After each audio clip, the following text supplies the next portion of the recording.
south.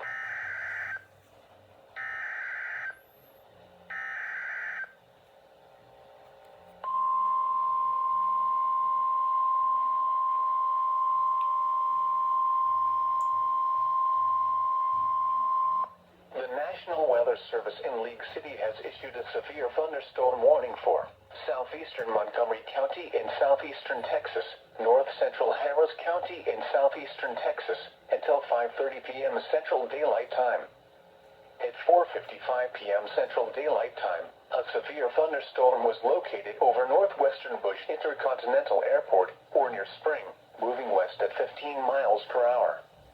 Hazard, 60 miles per hour wind gusts. Source, radar indicated. Impact, expects damage to roofs, siding, and trees.